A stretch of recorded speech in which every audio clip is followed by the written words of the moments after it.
So anyway, I want to say at the very outset that it's actually very wise of Golkar Institute to factor in a session on geopolitics because I can assure you of one thing, okay? I guarantee you this. No matter what you do, no matter where you live, okay, your life will be affected in one way or another by the biggest geopolitical contest that we have ever seen in human history, okay?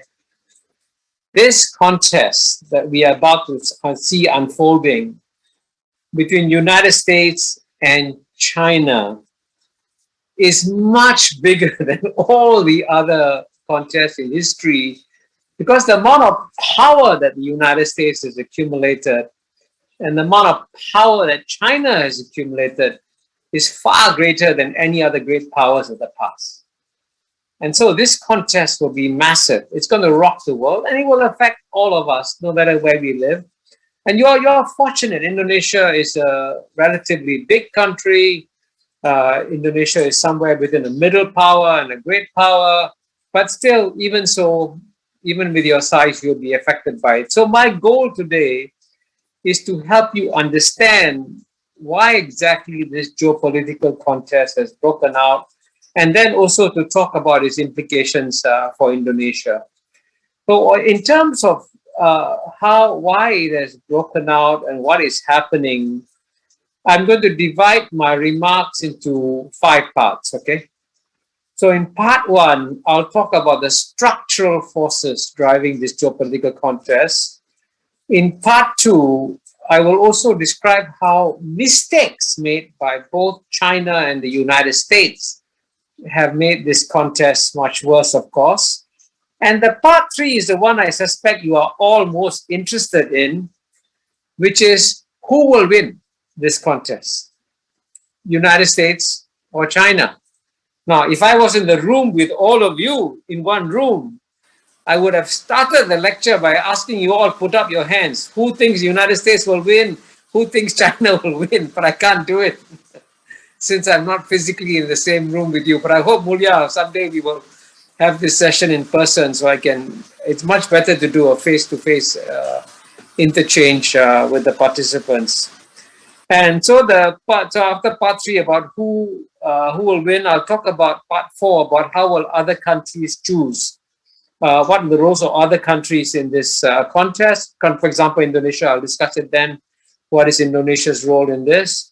And finally, I'll try to end by talking of practical steps we can take to prevent worst case scenarios in the US-China relationship.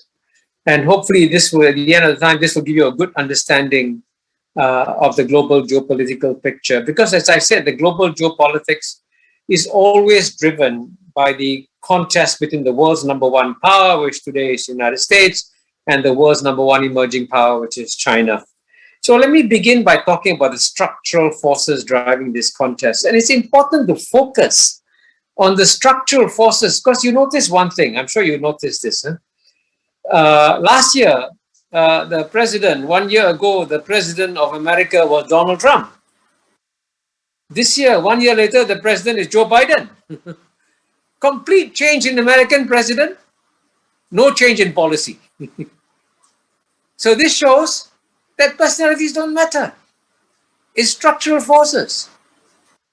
And so the first structural force, and this is something, and another point I want to make to you is that in geopolitics, nothing is new. Everything is like a few thousand years old. Okay? So if you go back and read the Greek historians or the Roman historians, they'll tell you that for thousands of years, whenever the world's number 1 emerging power is about to overtake the world's number 1 power, the world's number 1 power, which today is China, will always push down the world's number 1 emerging power. And that's why I say it doesn't matter whether it's Trump or Biden, United States will still try to push China down. But of course, what has surprised the United States, I can tell you this, As someone, I lived in the United States for 12, 13 years or so I know the United States quite well. What has surprised the United States is how quickly China has bounced back. And I just give you two statistics, okay? One, you can measure economic strength in two ways. One is in purchasing power parity terms, and one is in nominal market terms.